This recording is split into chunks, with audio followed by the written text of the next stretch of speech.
Oi pessoal, tudo bem? Então, vamos começar hoje uma nova série de vídeos, né?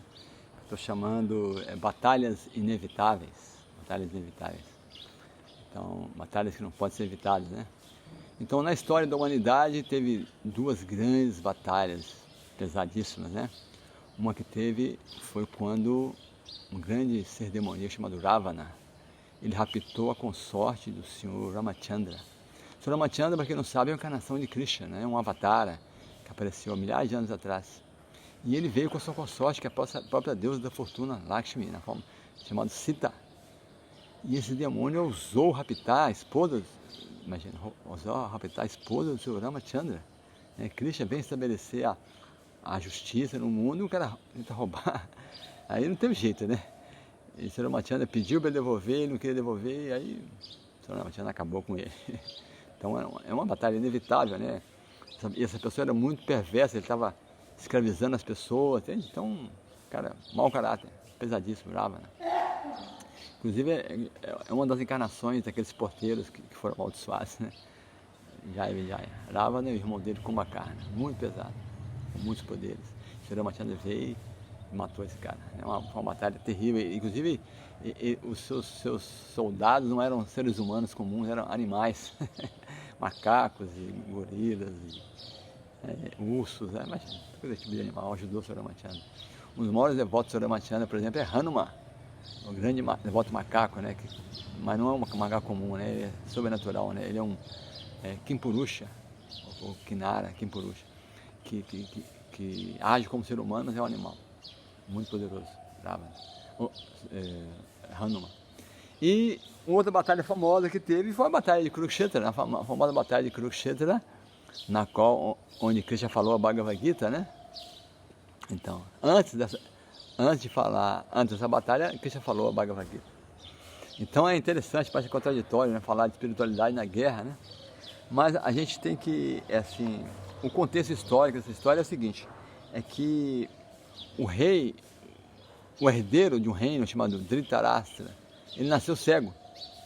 Então, na cultura védica, um rei não pode ser cego, porque o rei tem que estar na frente, ele tem que liderar as pessoas, né? Ele tem que punir os malfeitores. Então, ele cego não ia, ele fica em prática, infuncional. Então, o reino passou para o irmão dele, que era Pandu, né? Que é o pai dos Pandavas, né? Pandu é o pai dos Pandavas, o irmão dele. Só que Pandu, ele morreu prematuramente. Então, os Pandavas, né? Que é Yudhishthira, Bhima, Arjuna, Nakula e Sahadev, né? Arjuna é um amigo de Krishna, né? Eles seriam os herdeiros, né? O mais velho seria, Yudhishthira seria o rei natural. Então, esse Dhritarashtra, a função dele como tio era proteger os sobrinhos que ficaram órfãos, né? Mas não, ele acobertou assim, as tentativas, o filho dele era terrível, Duryodhana, muito pesado. Ele acobertou as tentativas do filho dele de literalmente querer matar os Pandavas. E ele fazia vista grossa, porque ele queria isso mesmo, ele queria que o filho dele, como ele não pôde ser o rei, ele queria que o filho dele fosse, mas não era, era para ser os Pandavas, né? O reino tinha passado para o irmão dele, ele não conformou, entendeu? E assim ele perseguiu os Pandavas, né? Assim, injustamente usurpou o reino dos Pandavas, e depois os Pandavas eram tão humildes, falaram assim, por favor, dá pra gente então, nós somos militares, nós somos generais, nós somos, né, kshatras, né, nós temos que governar alguma coisa. Dá uma vila para cada um, tá bom. Eles eram donos do planeta, mas o cara ele pediu, dá pra gente pelo menos uma vila para cada um, tá bom, já se vira. Sabe qual é a resposta do Duryodhana? Para vocês eu não dou a terra nem debaixo de um alfinete.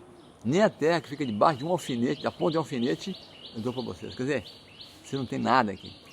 Então aí, nosso mestre Prabhupada fala que diante de uma declaração dessa, a guerra é inevitável, entende? A guerra é inevitável. E como Krishna fala na Bhagavad Gita, né?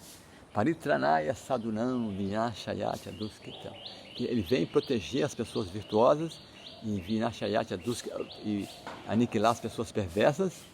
Dharma Sanstapanataya, ele vem para restabelecer a espiritualidade e a justiça, né? Sambhavami, ele vem a cada milênio para fazer isso. Krishna vem para restabelecer a religião e proteger as pessoas inocentes e punir os perversos, né? Essa é a função de Krishna. Então, esse foi o contexto, né? Então, essa grande batalha de Kurukshetra, que aconteceu há 5.000 e poucos anos atrás, era exatamente isso, né? Era Krishna restabelecendo a justiça, né? Então, alguém pode argumentar, né? Assim,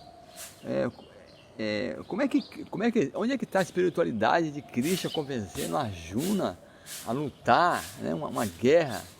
Como é que pode ter justiça? Como é que tem espiritualidade? Onde é que está a espiritualidade nisso? Mas esse é o contexto histórico, né? Que imagina, como falei, imagina, como falei, né? Que o reino foi usurpado, né? Então imagina, né, que você acorda no seu país, quando você acorda de repente você soube que usurpadores invadiram o seu país, e tiraram os governantes legítimos e revogaram a Constituição e colocaram a ordem, lei marcial, assim, sem mais nem menos, né, impostores mesmo. Se você é uma pessoa normal, o seu governo é normal, você vai querer que os governantes, os militares, né, as pessoas mais poderosas do seu país, eles vão opor a esses invasores, esses agressores, né, e restabelecer a ordem. Normal você querer isso, né? Porque, imagina, foi justamente usurpado, de repente, você está um país feliz, de repente acorda que os caras invadiram o seu país e tomaram tudo. Então, exatamente isso aconteceu há 5.000 e poucos anos atrás, né? Porque Arjuna era um general de guerra, ele foi treinado para proteger as pessoas. E ele, diante da situação, porque era parente dele, ele queria renunciar a tudo. Então o que ele falou para ele: não, Arjuna, está errado, você não pode renunciar, você tem que lutar, né? Então o Krishna convencendo ele a lutar para restabelecer, como o Krishna fala, ele veio para restabelecer a espiritualidade, a justiça, né, nesse mundo. E veio para aniquilar as pessoas perversas e proteger as pessoas inocentes. E Arjuna era um instrumento de Krishna. Então Arjuna tinha que lutar. Então essa conotação é importante lembrar disso, né? Uma guerra inevitável, né, assim? E esse é um aspecto externo da história, né? Porque também tem um aspecto interno, né? É porque Krishna, ele desce esse mundo para dar o conhecimento espiritual, né? Para, assim que vem, na forma desse livro, essa Bhagavad Gita, como falei, foi falado antes da guerra, é o conhecimento espiritual que vem despertar a alma adormecida, né? Da sua ilusão material, né? Assim, vem despertar a alma para a sua vida bem-aventurada, eterna, estática, né? Uma vida com muita perfeição ao lado de Deus, da suprema personalidade de Deus. Então, assim, Krishna vem restabelecer isso, né? Então, e ele vem salvar os virtuosos, e ele vai remover as pessoas canalhas e vem estabelecer o Dharma que são as leis sagradas, né, que sustentam o universo. Então, isso é a função de Krishna, né? Essa é a missão de Krishna quando vem a esse mundo. Então, essa guerra são guerras inevitáveis. E outro aspecto de tudo isso também é que na realidade, né, assim, a verdadeira guerra nesse mundo mesmo é entre teísmo e ateísmo, né? Pessoal estendido, né? O mundo tem as pessoas ateístas, né, que são radicalmente contra a espiritualidade, e as pessoas que querem seguir a Deus. E nós também temos nosso ateísmo interno, né? Nosso mestre fala que nós somos, mesmo as pessoas que são teístas, que são religiosas, né, são monoteístas, religiosas e tal, nós temos o teísmo, somos filosoficamente monoteístas, né, acreditamos num Deus só, mas nós somos psicologicamente ateístas. Nós temos um problema pessoal nosso, né? Por exemplo, a pessoa ficar irada, ficar lamentando, ansiedade. O que é ansiedade? Ansiedade é que você acha que alguma coisa, você está com medo de alguma coisa acontecer que está fora do controle de Deus, né? Você esquece, se Deus é o Supremo Controlador, então por que você está ansioso? Ou então por que você está lamentando? Ah, injustiça, foi injustiçado. Por que você está se lamentando? Isso é ateísmo, porque você está esquecendo do controle supremo. Tá? Nós vamos continuar no próximo vídeo falando sobre isso, né?